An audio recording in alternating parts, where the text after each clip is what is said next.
This story still gives me chills when I think about it. It was just another ordinary night for me, a food delivery guy, until I got an order that would send shivers down my spine. It was a chilly and ominous midnight, the kind of night when you expect anything to happen. The order notification blinked on my phone, and I couldn't believe my luck, or maybe my misfortune. The delivery was for a house in that notorious, spooky neighborhood we all know about. You know, the one with all those ghost stories. But the tip, folks, the tip was just too tempting to resist. I grabbed the food, a chill running down my spine, and hit the road. The GPS led me through a labyrinth of overgrown trees that reached out to me, their gnarled branches casting eerie shadows on the road.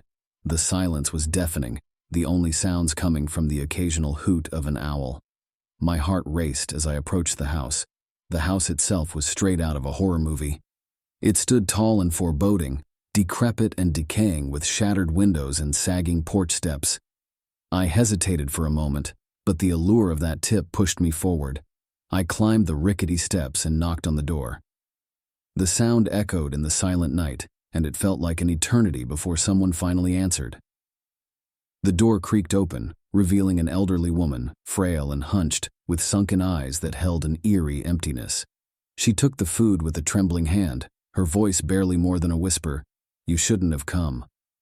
Those words sent shivers down my spine, but I brushed them off as some Halloween prank or a twisted sense of humor.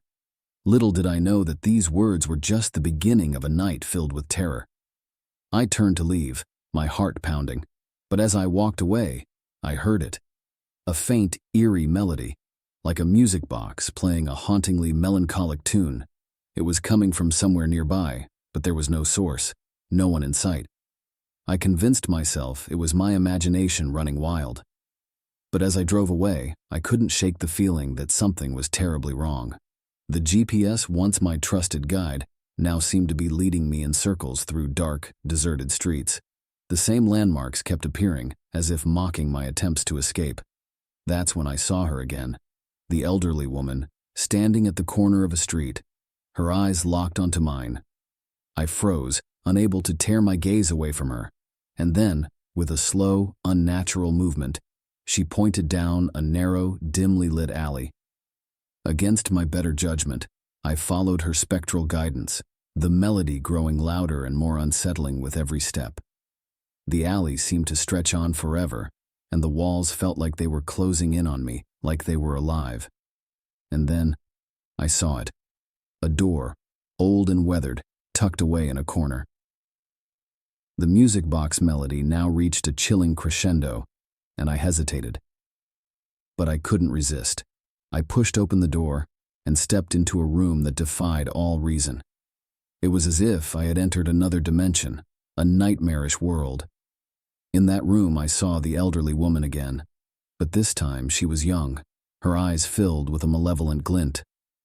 She whispered words that I couldn't understand, and suddenly I felt something, a presence, a sinister force that surrounded me. It was as if the very walls were closing in on me, squeezing the breath out of me. I stumbled back, desperate to escape this nightmare, but the door had disappeared. I was trapped, alone in this haunted realm with no way out. The room seemed to twist and contort around me, and I felt as if I were being pulled into a void of pure terror. And then, just as suddenly as it had all begun, it stopped. I was back in my car, parked in front of the haunted house. The elderly woman opened the door, her eyes empty once more, and handed me a generous tip, as if nothing had happened. I drove away in a daze, not knowing what was real and what was a hallucination. The GPS led me home, and I stumbled out of my car, my heart still racing, my mind haunted by the night's events. But the twist, my friends, the twist is what left me on the edge of my seat. As I walked into my apartment, I saw a mirror, and what I saw in it will haunt me forever. My reflection was not my own, it was the elderly woman's, and she whispered, "You shouldn't have come." Was it all a dream, a hallucination, or had I truly entered a realm of the supernatural? I can't say for sure, but one thing is certain. That night changed me forever, and I can never look at a haunted house the same way again.